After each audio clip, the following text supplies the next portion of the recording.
Hi, I'd like to welcome everybody to the Conflux Crisis webinar series.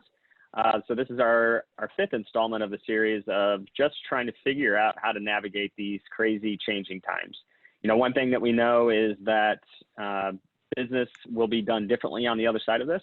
And what we're trying to help all of these business leaders do is with these webinar series is help navigate these changes and also just being able to understand what's coming and to be able to take advantage of potentially on the other side. So the Conflux is the nation's first co-learning space for the manufacturing and distribution companies.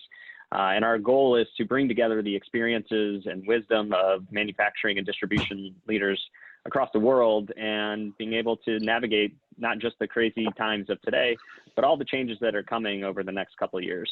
And today we've got three special guests that are coming from around the globe. Literally, we've got people having coffee, we've got people having a happy hour, and we have people having a nightcap all on this webinar. So we're excited to share the experiences of these three great leaders because, you know, all of our countries are in different spots and different spaces and different places through all this COVID-19 craziness. And, you know, the best way that I have found in my life of learning and growing is finding people who have walked the path that I'm walking and are a little bit further down that path and being able to learn from their experiences. And that's what we hope to do today. So as we get started, I'm going to have them introduce themselves, and we're going to also do what's called a connection before content. And this is something that at goBRANDgo and at my marketing company, we do with all of our clients and with our employees before every big meeting. You know, because at the end of the day, business is about people. And it's important to create those connections and the human connection side of things before you get to work into the content. And so as we work our way around, David, I'm going to have you start off with, you know, tell us your name, where you're from, short description of your company, and then our connection before content is, you know, although this is unprecedented times, tell us about a time in your life that this period reminds you of from another time in your life. So David, why don't you kick us off? Certainly, thank you so much, Derek. So my name's David Sowitz. I am here in Perth, Western Australia. My business is Harry Human Capital. We are a HR recruitment outsourcing business who does a lot of work with medium to large organisations. And in essence, we come in and be your HR department, doing all aspects of your HR function within your business. The current environment at the moment for me really reminds me of what I was going through back in 2012, 2013, because here in Australia, we weren't so much affected by the global financial crisis, but really it changed. That happened a couple of years after. And at that point in time, what this reminds me of is the fact that it was really unclear about when it was going to end, when the economic crisis for us was going to actually finish and where it was going to end up. And in truth, where my business was going to be on that front. But more importantly, a lot of the staff were just dealing with fear and denial of what was going on and really looking for some guidance, both at a business level, but also on a personal level of where to go and what to do. So that for me today and where we are in my experience has been really reflective of where we are and trying to work through dealing with it now. Fantastic. Thanks, David. Abir. Well, hello all. I'm Abir Qamsieh, and I am the founder and CEO of Better Business. And we are, I'm from Jordan, and it's 5 p.m. here. And Better Business is a company, a management consulting firm, specialized in capacity building, mainly in corporate learning events, team building and training. This time reminds me when back in 2013, when I was up on the mountain, reaching Everest Base Camp we launched a trip to support the Cancer Foundation here in Jordan, and the crisis on the mountain and the pressures up there, all those emotions are just coming back to me here, and I'm feeling all the pressures, but it's also a beautiful feeling when you really get move forward in steps and be able to feel the strength that you can pull that you need at these difficult times. Fantastic. Thanks, Abir. Sina. Thanks, Derek. My name is Sina Farzaneh. I'm the CEO of Pullpath, an employee motivation software company to help your teams get more aware of your important initiatives, aligned and motivated so they participate. So I am calling from California. It's early here, but actually I was in Shanghai when this was all going on. And what I felt the most that this reminded me of as we were going through it in Shanghai was actually not an experience that I experienced firsthand, but one that I heard about when I was growing up as a child, and that was the Iranian Revolution. So when I heard the stories of my parents fleeing, so that's a story that kept ringing in my ears as I was growing up. When we were fleeing Shanghai from the virus, when it first hit, we didn't know what it was, what was going on, just that that curve was going up. And that uncertainty and the fact that we got on the last plane before all the flights were shut down to the US, it just reminded me of what my parents went through to reach the US 30 years ago. That's awesome, Sina. So, it's really fascinating, because you've got, just a really remarkable perspective because your business is based in Shanghai. You've lived there for, for a lot of years now. So I'd be interested to know, what is the kind of the current state of your business, your employees, and then, from an entrepreneurial perspective, your entrepreneurial community, both in Shanghai and in California. So, how are people feeling? What are you feeling? Well, also from the beginning when it all went down, so this is, we were in lockdown in Shanghai maybe on January 21st or 2nd. And it happened really quick, just like here, but we didn't have the knowledge of what it was beforehand. Just that this crazy virus was 500 miles away in Wuhan. They shut down all the cities, 90 million people within 2 days. And then suddenly Shanghai was being quarantined as well. And everyone was hardcore uncertainty, which led to hardcore panic and stress. And those initial first few weeks was survival mode, was absolute survival. What are we going to do? A lot of my friends' businesses actually hemorrhaged cash and have been hemorrhaging cash for a couple of months. And before I turn to where we're at, I'll say that in China, things are looking up. Quarantine is no longer in effect. A lot of the businesses are back. There has been quite a bit of support, which I can get into later, from one another. That's been really good. The state of our business, we're lucky because we were remote from day one. So this is a 3.5-year-old company.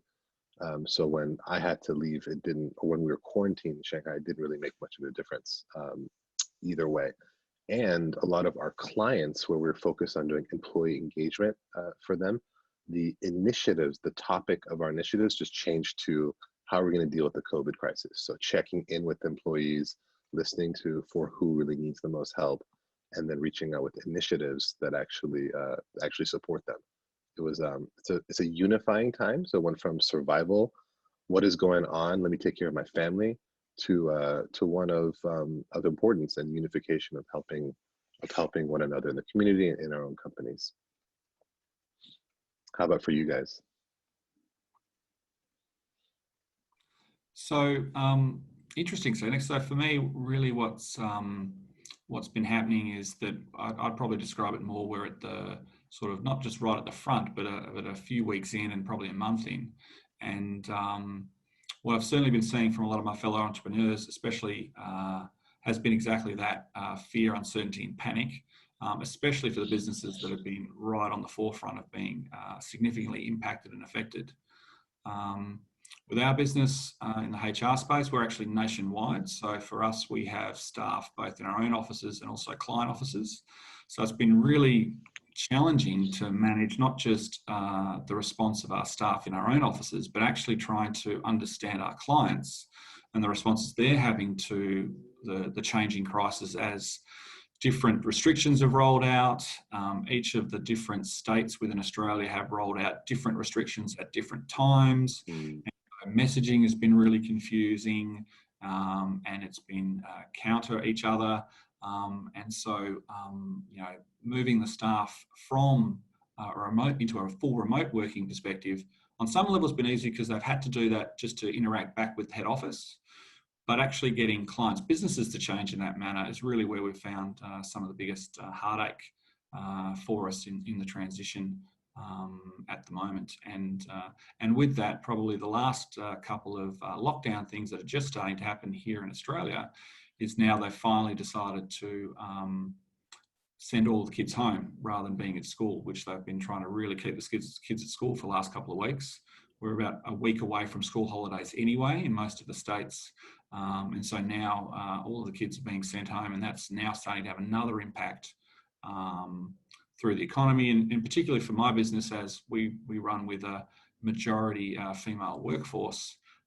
And whether it's right or not, it seems to fall on them a little bit more when the kids come home. Well, for us here in Jordan and the Middle East, the concept of working from home is totally new, unfortunately. And actually, Microsoft has been kind enough to send all the small and medium-sized businesses licenses for free to use the Microsoft Teams. Though for us, we all, at Better Business, we had that, but just to get the behavior change and culture change in the heads of our staff was very, very difficult. So there was, yes, a lot of panic among the private sector, a lot of confusion. And actually, when we had only one case of corona in Jordan, the government locked us down immediately. So we've been now locked down for 3 weeks. And the most difficult part, I must say, was the idea of working from home. If we want to talk about the majority of our private sector here in Jordan, 60% are unable to work from home today. They don't have the tools, they don't have the know-how. For us, and mostly the ICT sector, we were able to change that and help our staff work from home. It has been very interesting because we have to literally wake up our staff every morning and you know, get on a call through the tools, the different tools that are there. But I must say that it's new learnings for each day. The laws, unfortunately, here in Jordan do not permit the private sector to let anybody off immediately. They need to pay 3 months in advance. So that by itself put a lot of pressure on the private sector. So there are a lot of talks going on, but psychologically there is panic, there is confusion, there is worry, unfortunately. But for us at Better Business and the team, we chose to have a hashtag, and we sent the hashtag out that says stay positive and test negative. And it has been beautiful sending out all those lovely messages and motivating everyone to really stay positive and test negative. That's awesome, Amir.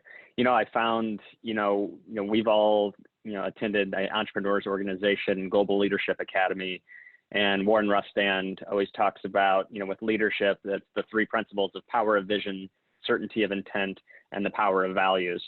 And what you just talked about is that, kind of that mantra of reinforcing what your vision is and what you intend to accomplish with your company. At goBRANDgo, what we came out of the gate right out with is, hey, we talk about empowergizing leadership, which means empowering and energizing. If we want to lead people with a little more energy and a little more knowledge, and that we're leaders. And so we immediately talked about how we're going to lead with proactive value, that we're going to get out in front and not ask our clients and our community, hey, how can we help? What can we do? Instead say, here's some things that we've put together and created for you. What else can we do for you? But really leading with that proactive value. And the other thing that we've consistently talked about is shared sacrifice, and that no one company, no one team, no one individual bears all the burden, but it's spread amount across all of us. What are some other ways that that you guys have reinforced that vision, that certainty of intent, and come in with those power of values? David, how have you done that in your organization? So, so interestingly, pretty much from the get-go, when we started to see it sort of play itself out, we moved very quickly from having meetings with our senior leadership first it was every second day, and then it was almost every day.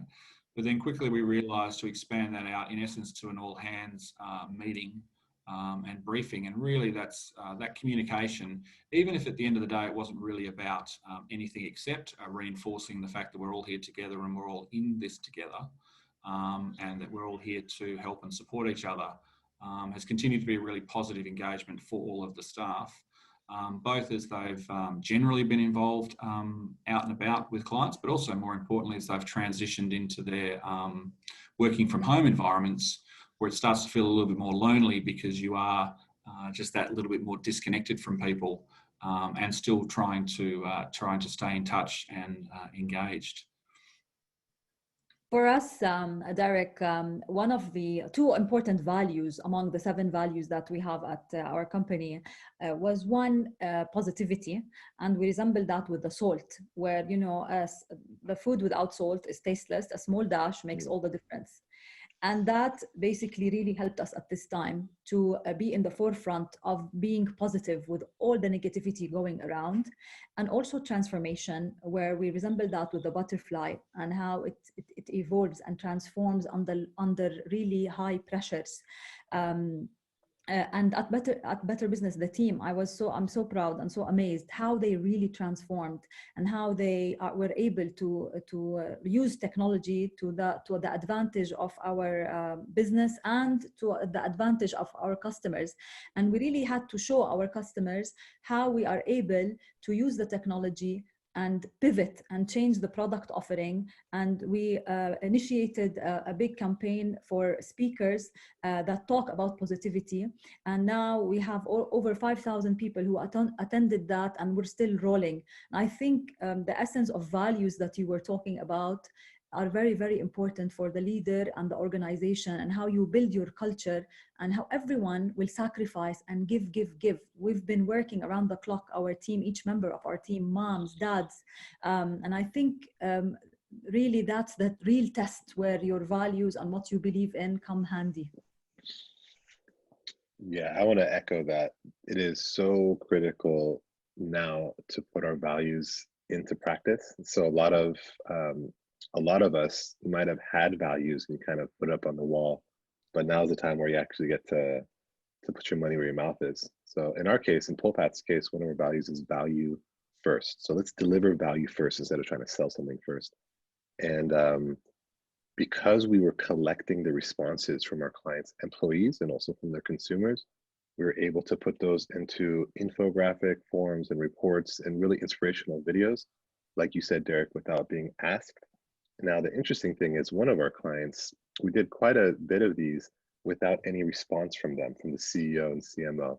And at first I'm like, you know, the ego inside of me is like, why aren't they responding? We're doing all this work and doing it for free just to support them.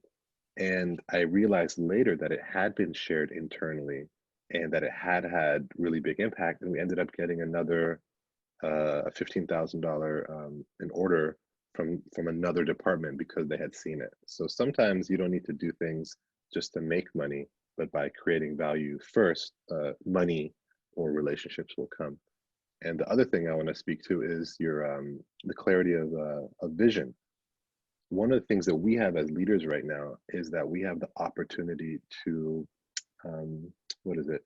You know, they say our characters are forged in a time of crisis.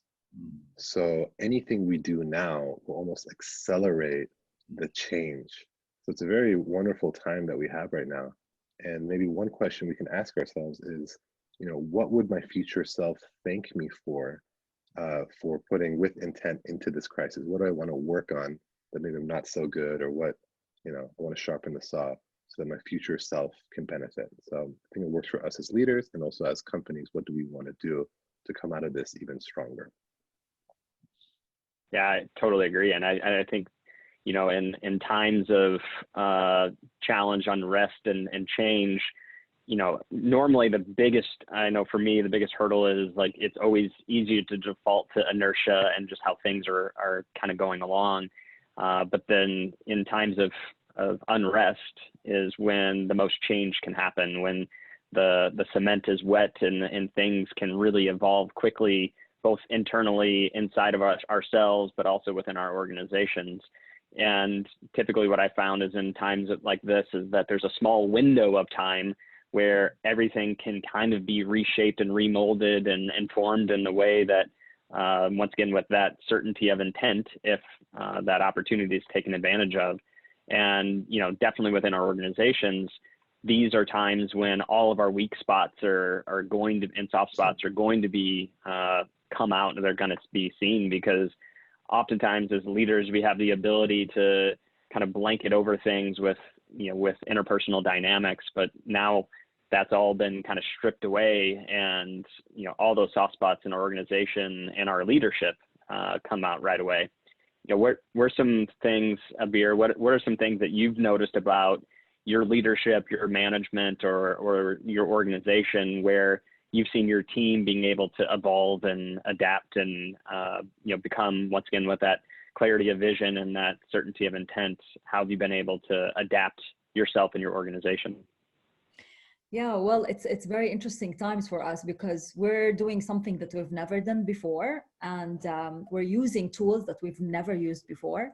And for me, I was, you know, trying to pull the team to do something out of their comfort zone completely. So they amazed me. I'm so proud how amazed I am with what they could pull. I mean, we are now all professional in a new product that we came up with in the market that we've never used before, and it had gone really a long way and made a lot of people in the market follow our trend and follow what we have done. And of course, it's the time to give at these times. Give. And we've learned that giving, we know that giving is always a blessing. But now, this is the time where you really test your giving and how much far it can go. And not only giving to your customers, giving to your community as well, giving to your staff, and the staff giving back to you. I'm so proud of how I can see the time that the staff is being put to the test. Are they really able to pull this or not? So I see that a lot of the things that we have built all over the past 15 years in all the team building and training that we were doing is now showing the real test of what we believe in and what we really can pull. How has that been for you, Sina? I will let David answer first because he's putting his hand up. Oh, sorry about that. Nice one there, mate. That's fine. Look, I think I certainly echo those comments. We're in a slightly different stage at the moment, where I can see at the bottom staff level, there's still a lot of denial and completely panic, but concern and confusion going on. But I continue to be really proud and impressed about how the senior leaders within our business not only have rallied around themselves to support themselves and drive forward with the company, but also how they're rallying and supporting their teams. The interesting thing for us with our business, because we're in HR, not only we've got to deal with our own internal teams to make sure everyone's feeling comfortable and secure in this sort of time, we actually also have to do that with our clients and our client staff. And a couple of our clients are actually in the healthcare medical space. And intriguingly for those teams, it's not about things are all feeling bad and doomy and gloomy. It's actually, oh my God, I've got so much stuff to do. I've got to get so much stuff done. How do I keep getting it all done and happening? Because I'm really feeling a bit more pressure, because people are actually relying on us to do the right thing and make things happen. And again, the challenge of the shift into the remote, more sort of at-home working has meant more communication, continuing to communicate. I have been told by my staff that I speak on the phone too much sometimes, historically. But increasingly now, I find in an environment where you have to communicate, because you can't just go over and have a chat to somebody at their desk or just see how they're going.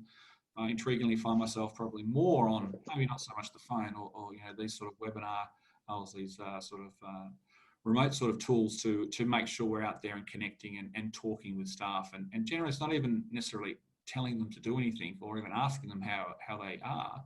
It's actually just listening to them and letting them share back on you about whatever their fears and concerns are. That's awesome. David, I'd love for you to expand a little bit on, because I think a lot of us are dealing with those same challenges of how do we, our employees, now that schools are, in the US, the schools about 2-3 weeks ago, we have virtual learning that we're all learning from home. And so now we're employees, we're leaders, we're husbands and wives, we're fathers and mothers, and now teachers, and trying to navigate all of those on top of oftentimes very stressful situations of uncertainty and chaos, and also a lot of times the work situation, kind of like you referenced, there's certain industries, and ours is one of them, as we've kind of adapted ourselves to become the internal communications team for our clients in these times of need. How are you helping your employees and your clients' employees navigate these uncertain, stressful times? Because we all know that once, the cortisol levels and the stress levels and the stress hormones start taking over, those go up, our IQs go down, our productivity goes down, fear and uncertainty takes over. So how are you helping your employees and your clients' employees navigate those difficult times? Interesting question, Derek. And I think probably the easiest way to answer that is that really with just a couple of very simple things. Routine and habits, everyone's got them. They probably didn't realize they had them because they were getting up in the morning from home, actually taking whichever transportation they took, bike, public, driving, walking, going to their place of work, grabbing a coffee, drink, whatever it was, and going through it. So trying to reinforce to our staff, just because you're actually at home doesn't mean that you shouldn't, if you got up in the morning and rode your bike to work, well, then you should get up in the morning, go for a ride on your bike, come back home, and then go to the space that you're actually working. So trying to, I suppose, normalize a little bit of those routines, even though you are in a slightly different space. And also probably the other simple one of trying to live with a little bit of intention of what you're doing. And also giving yourself a break on things, because things aren't going to be perfect. Things aren't going to be perfectly done. Things are going to take a little bit more time to get through and get delivered or get worked through. So it's actually okay not to be perfect, even though it might be expected of you out of your boss. It's actually okay to be sort of half good or good in these environments. My personal view, and I do find it every now and again through the day feeling a little bit stressed, I'll actually go out and deliberately go for a walk around, or go for a little jog, or go and punch the punching bag, do something just to burn off a little bit of anxiety. I'd love to say it always works. It doesn't, but it certainly changes my mind space into something different. For me, I've been doing several things that I didn't do before with the change that's happening. First of all, I get every morning, start of the day with all my team in a meeting over the tools, the technological tools that we have. And I ask each and every person about how they feel at the beginning of the meeting, and then how they feel at the end of the meeting. And it's very interesting how the feelings change, because a lot of us are into, frustrated, worried. Some are, in panic and so on. So I think this morning morning meeting has helped us a lot during these times. For our customers, we're give. We're getting the know-how that we have over also technology. We're doing some free services all the time, and we're getting our customers to help us deliver those services. So all the business owners, for example, are getting with us on they're riding with us the wave, and they're coming and to give their knowledge and what they're doing and sharing those experiences. So we are helping our customers actually, because a lot of the customers don't have work from home, don't have the tools, at least they're listening to our trainings and speaking engagement. So we're keeping their employees motivated and giving them some know-how. And other stuff that I've been doing is that I'm helping the moms at home by sending them links for games or tools that they can share with their children, my staff. And I'm really calling everybody and checking on everybody and making everybody more aware that I'm there for them, helping them. So I think the level and amount of communication that I've been doing with my staff and my customers has not only tripled, maybe 10 times what we used to do before. At the same time, I'm trying to keep the company going, the cash flow, and trying to get business sometime soon. So all of this is really a lot to do, but I'm trying. Yeah, I'll jump in there too. So one of the things that surprised me the most as we went through the crisis, especially the early days, which is the equivalent of where we are in the US right now, in California at least, is I had a couple of our team reach out to me and say, Sina, is there more work to do? Because we're stuck at home. And these two people I'm thinking about were single. So they don't want to be sitting around and being depressed or just watching TV or playing video games. They actually want to do stuff. And so we ended up crafting, in addition to their roles, potential projects for them to do, so larger activities. And this has led to 2 new products or on our platform templates that are actually taken off. So one of them, for example, is a pre-post webinar engagement program. So ahead of a webinar like this, you're having people set their intentions and their expectations, and then afterwards, instead of just listening, there's an engagement program to practice what we learned about. So that's really cool. And the other one is a CEO weekly update. So it gives the CEOs of companies a chance to share their updates and also listen back from their team in a intimate way, in a private way. So it's kind of more one-on-one, not just in a group level. So I'm very proud of them for that. That's really taken off. So autonomy and listening and being sensitive to the fact that there is a lot to do, even if you're not in one of those, like healthcare, for example, is obvious. We're in remote working, essentially.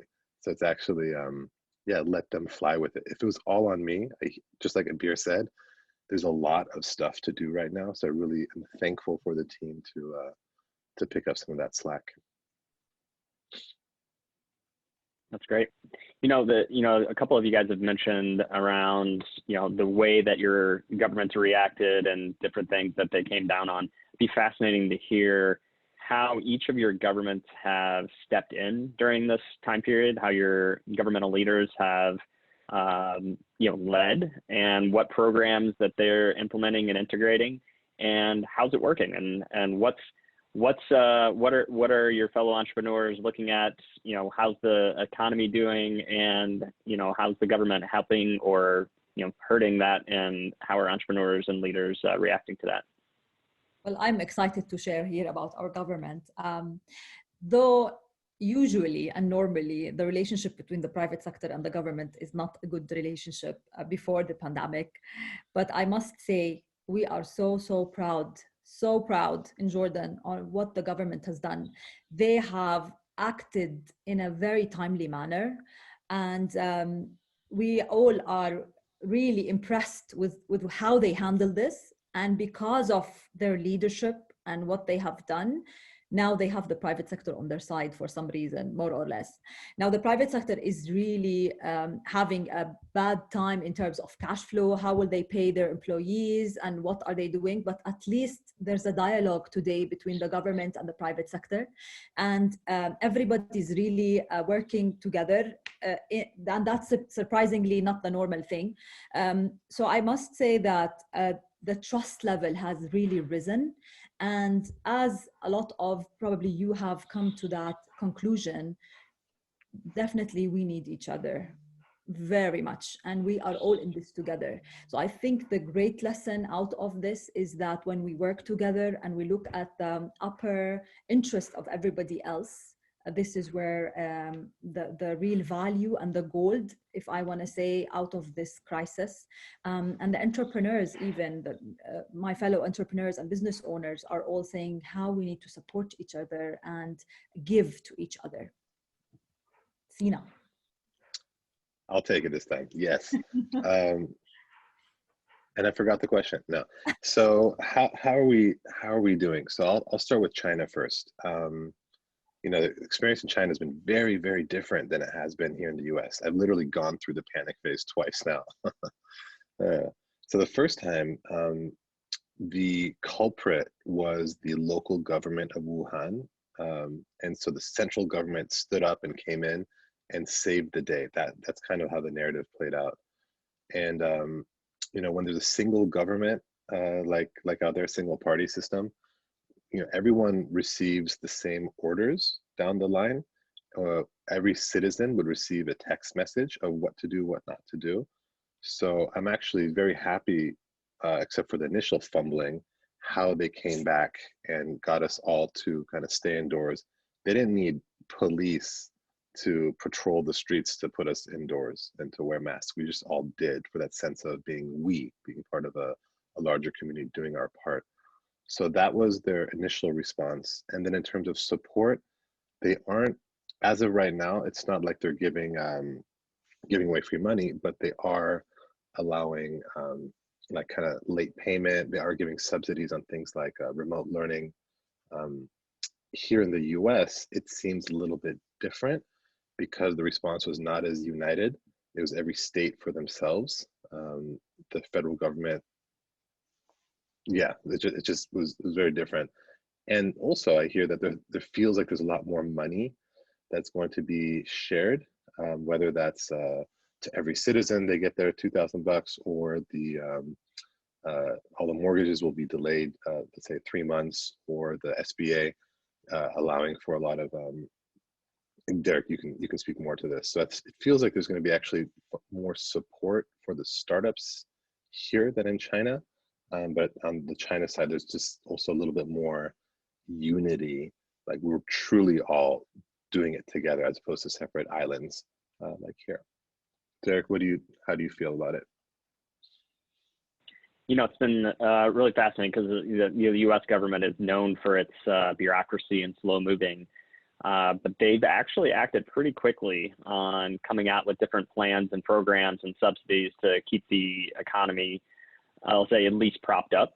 As far as, you know, there was an SBA disaster relief fund that got put together right away, and then actually today they're rolling out a payroll protection plan, which is actually pretty smart. Both of these programs, from the standpoint of, you know, they're looking at the cost benefit analysis of, you know, if people get laid off now or furloughed or whatever it may be, all of those people are going to then immediately apply for unemployment benefits. And so the government's going to be paying for their salaries there. So instead they're reinvesting those, what would have gone there, into companies who are promising to keep and employ those workers. You know, and it's been a bit of a challenge. There's been, you know, anytime, like even if we tried to throw something together this quickly and as big at a scale as they have, there's been challenges and technology crashes and all the normal things that you would anticipate in something fitting together very quickly. But I would say on the business side, the reaction of the U.S. government's been pretty swift and pretty clear. I think on the health side is, as you alluded to, Sina, is a little less led. And like you said, each state has, you know, each governor is up to, you know, it's up to them to declare national disaster. And I think that is going to have implications of making this last a little bit longer than it necessarily could have or should have. But that's, you know, kind of the good with the bad, you know, from the standpoint of, you know, on the fiscal side, there's definitely been quick reaction and very firm, but on the social and health side, I think it's been a little more wobbly.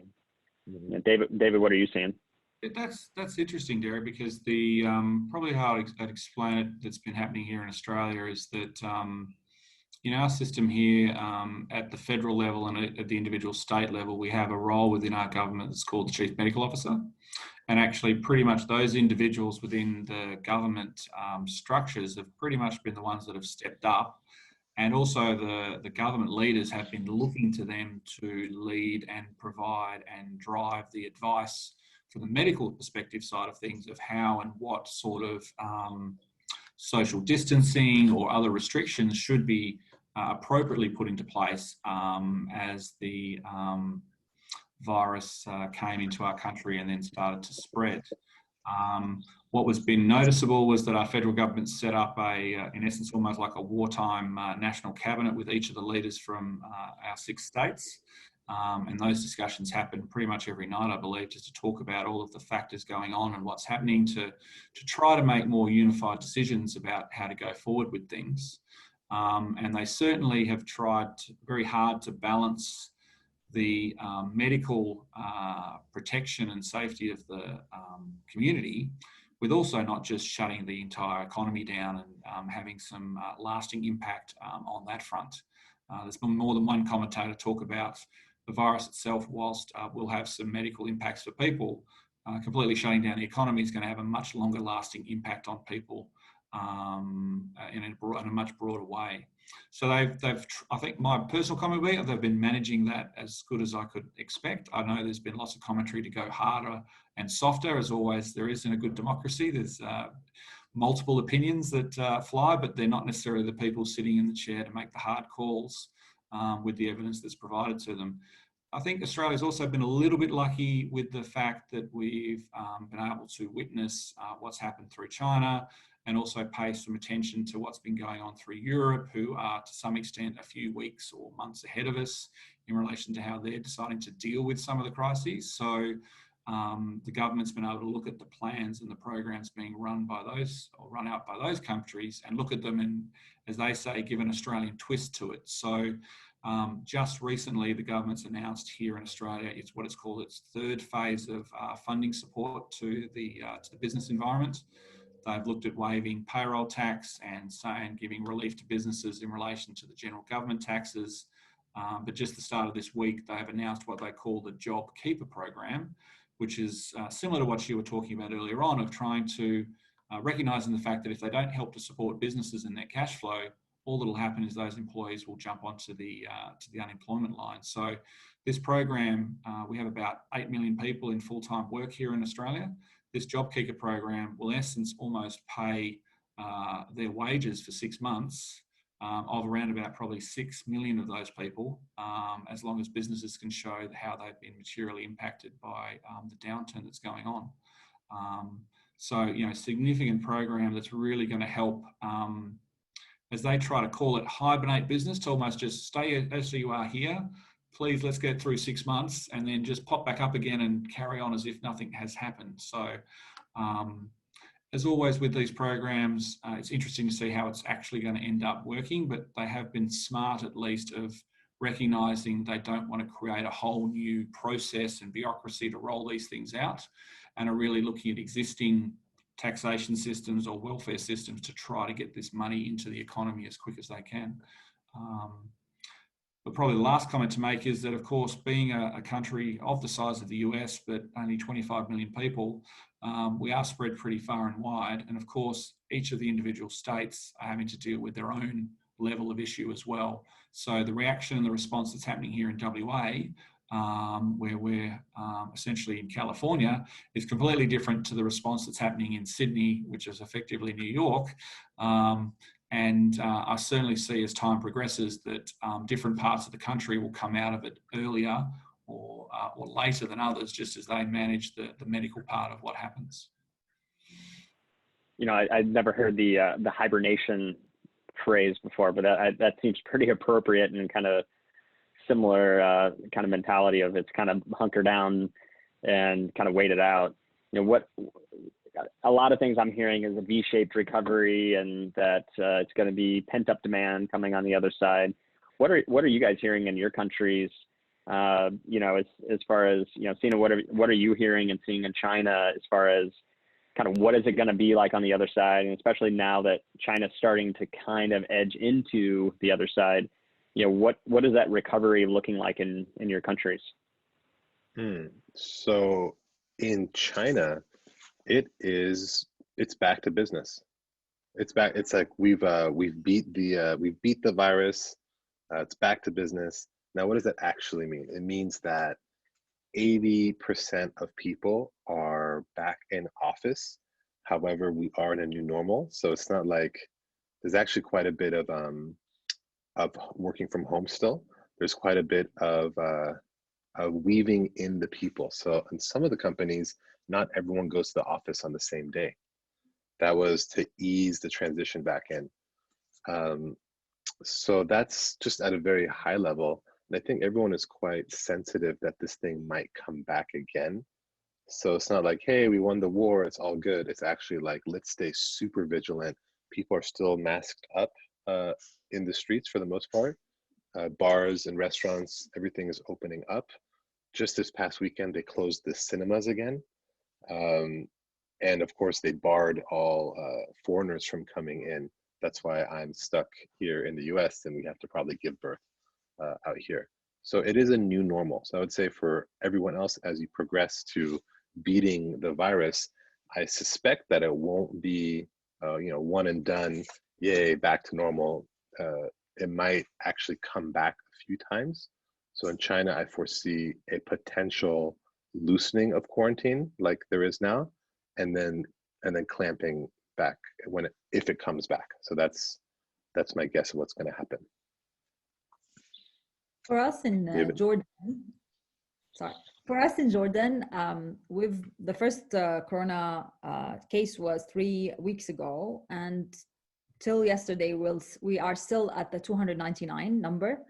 And I was saying that the government put health in front of everything else in the country. So they are giving attention 100% to the health of the citizens rather than to the businesses and to the economy. So it's quite tricky here in Jordan. We are looking at another minimum of 2 weeks at home. And I think the government is very much worried about the health system not being able to handle all the cases. And our king actually is leading the crisis, and the prime minister and the minister of health. And so we're not there yet on the business side, and there is no solutions yet given to the private sector. There are small solutions here and there, like lessening the taxes, lessening the social security percentages that we pay as businesses and the private sector. So the private sector is in panic a bit, but we cannot do anything about it. And the laws prohibit us from laying off any employees. Like I was hearing, and I was very much interested in how US companies, like in one day, they just lay off their staff. For us, we cannot do this, and actually emotionally we cannot do this. Culture-wise, it's not acceptable, and everybody wants to keep their staff. But now, how in reality are we able to maintain that or keep our staff, keep our cash flow going? It's a very, very unknown time, and a lot of people are panicking, unfortunately, and there doesn't look like any time that businesses will come back to where they are. And the industrial sector is very worried. The agriculture is very worried. A lot of companies are complaining. So there are talks now, but we're still in the very vague area at this time in Jordan. David, what about you guys? It's interesting. So Australia's always been, if you know anything about Australia, considered to be a two-speed economy, where we have the mining and oil and gas space that really is the big export engine driver of our country. And since the start of the crisis to today, that part of the economy has not missed a beat. And I think, again, whether we're lucky or not, because China sort of went through it first, and they're, as Selena was saying, back to business. One of our main clients is sending product to raw materials to China, and that's just really continuing. It is interesting right now, however, that both those private companies in that space and the government are trying to make sure they do everything to protect that industry and keep it operating and going, so it doesn't have a bigger impact on the economy.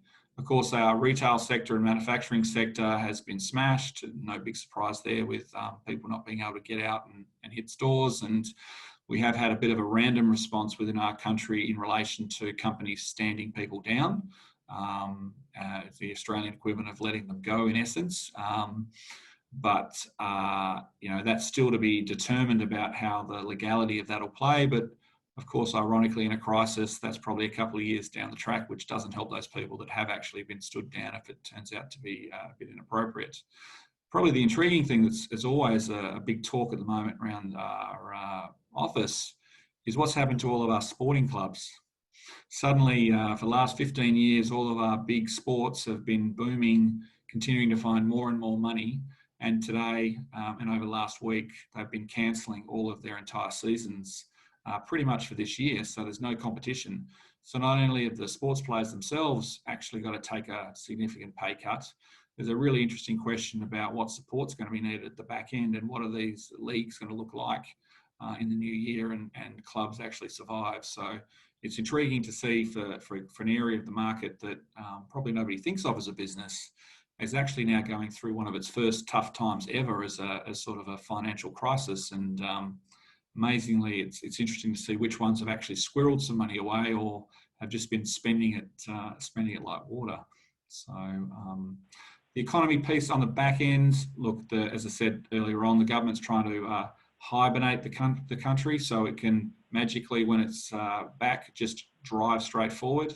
But whether it's a J curve or a V curve or an elongated U, it's really going to be hard to tell, because of course I see it happening and probably coming back into life, September, October timeframe, which runs right into our Christmas, New Year period, which is when the economy generally starts to be a bit softer. So it's going to be really interesting to see how it plays itself out. How do you guys see, I think with all the chaos and all the uncertainty, I think one thing we all know is that business and life will look different on the other side of this.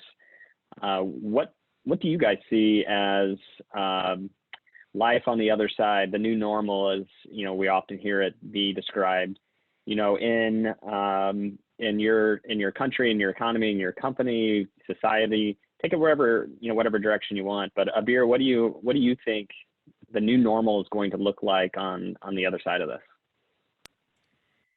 Well, it's a tricky question. I want to say who knows, but I do believe that this is changing the world, and it already did change the world. But I do believe that the way the relationships are formed in a different way.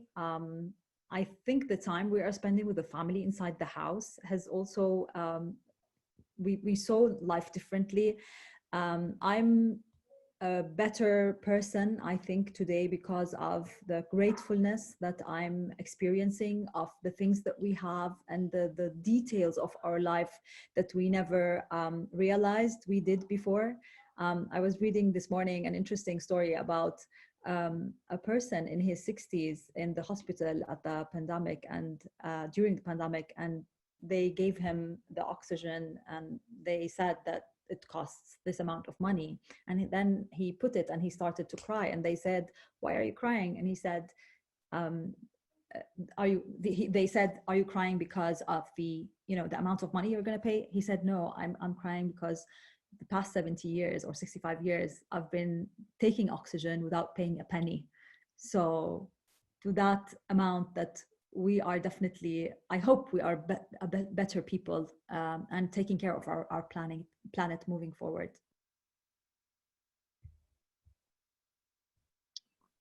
Yeah, that is beautiful. I think that we're entering now a humanist era, a connection era. So we've all kind of stopped now taking care of our families, taking care of our employees, looking ahead. And I think we realize that connection really matters, just like you started, Derek. It's connection before content. So before I say, here are your tasks for the week, it is, how are you doing? So I think that will last for a while. And what that means for things like remote working or remote education, or for all of us, I think there's a lot of the pace of change has been accelerating, and now it's going to take on a little bit more of a humanist stance. So that's what I see. All the technologies until now have been, we're looking at our phone all the time, right? In China, where everyone's like on the phone in their subway. And I have a feeling that in 10 years, potentially technology is going to help us connect even more with one another, as opposed to be a barrier like it has been. So that's my guess of how it's going to tweak in the long term. David? Yeah, that's interesting, Senna. I think the thing that I'm seeing at the moment is that, in Australia, there's been lots of conversation for quite a while of embracing technology and people getting into the whole machine learning and everything else. And really, what I can see coming out the back end of this is lots of companies that will continue to innovate and offer much more flexibility to staff to have this remote working type environment in place rather than just conceptually talking about it. I know what we're finding is continuing to test our systems in that space and continuing to learn how to be better at it. But we're also actually identifying the employees that probably get it more and enjoy it more rather than just say they want to have it. I still feel a bit interested about where my daughter's going to see what this crisis is like. She's 9 at the moment, and this is really going to be her big world event that's going to impact on her and her life. She's finding it a little novel for not being at school and hanging out with friends on the computer, but it is really going to be interesting to see how this sort of event really ripples through for them and their memories in the future. I think at the end of the day, we'll get through all this. Everyone will get through this. It will definitely be different. And I think the comments you made before, Sina, about the fact that we've beaten it, but really we haven't. It's going to be there until something a little bit more permanent is found as a solution for this. And it's a little bit of a wake-up call for people remembering why they are at work, which is actually their families at home. Just real quick, Derek, I know you're going to jump in there. I want to say that from a California perspective, this whole thing reminds me of a small earthquake of maybe 5.4 on the Richter scale, where it's just enough where we know we need to go get supplies and plan for the big one. But for most of us, it's relatively manageable. So it's reminded us that it's us versus the virus. It's bringing us all together, hopefully, but also helping us plan just in case it comes back with a vengeance or another virus comes up. Yeah, that's totally cool.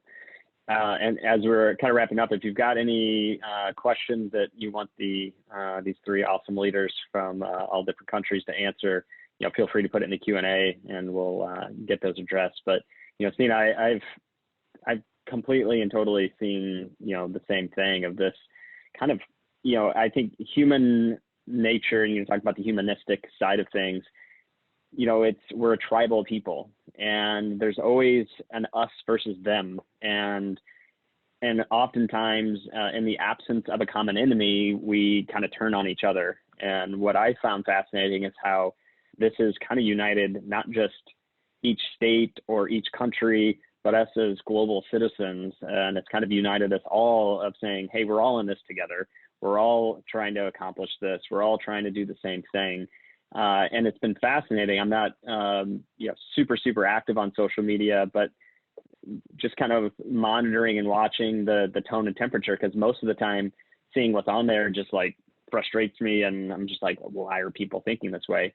But what's been amazing and remarkable is seeing just the positivity that's flowing from everybody right now on social media and the support and everything. And it's just been fascinating. So a couple quick questions that we've got. One is what experience you guys have dealing with fear in employees who don't want to come to work? So if you're in an industry that you still need to come, but people are afraid, what does that look like? David, I know you probably have, some of your clients that are dealing with this in the industries that they are in. So how are you consulting your clients on how to navigate those conversations? Look, those conversations are always hard because it depends on the individual, but at the end of the day, truth always wins out. So it's reasonable to be fearful of where things sit, but trusting what the medical advice is of really how you can catch the virus, as long as you're doing the very simple things of washing your hands and a little bit of social distancing even at work, you are sort of protected. That doesn't make it easy as a conversation with your staff though. And probably a little bit to remember that I always try to remember is that, as a leader, I've already thought through a lot of things or seen a lot of things, and it's maybe 4 or 5 days ahead of something. And then I go and talk to the staff, but I've got to remember this is the first time I'm bringing this up with them, and this is the first time they're hearing it. And so fear is a natural part of that you need to just work through with them and listen to where their concerns are, and hopefully address them as you can. And our last question that we'll get answered here today is, have any of you experienced someone, you know, we're all in this together and we're all coming together, but every once in a while there's somebody who sees an opportunity to take advantage of the situation, especially when everyone's being so giving. Have any of you seen any instances where someone has taken advantage of the situation, and if so, how has that been dealt with? I have not experienced that in my company, so no one's taking advantage of my company. However, being in China, being a manufacturing hub for the world, I have a lot of friends that are now sourcing things like masks and ventilators and whatnot. And I've just always felt a little bit of unease of where is the fine line. So it's okay. Of course, we want to help. And of course, masks are needed. But when it comes to markup and profit and stuff, that's been the fine line. So there's been no repercussions, but I know a lot of people are making a good amount of money on this crisis. And that's where it gets questionable. So yeah, no direct experience in my company, but it's just something that I'm seeing in our country. Yeah, it's the time of that fine balance of weighing the social cost and the financial cost, and the social gains and the financial gains. So, I want to thank you all for tuning in today. David, Abir, Sina, thank you for your perspectives and your insights and your knowledge. This was a really fascinating conversation, and one that I was really looking forward to just hearing how each country's reacting and acting and responding to, such a global crisis. And, hopefully we're all in hibernation mode, and we'll be able to come out on the other side and, back to our new normal. And all of this will be an amazing small trimmer that reminds us to almost like a pre-shock, right? That gives us a little slap in the face to remind us of what's important and how can we best prepare as human beings for things that are to come. So thank you all for your time, your attention, and your continued support of each other and moving this thing forward and being just awesome human beings. So thank you guys.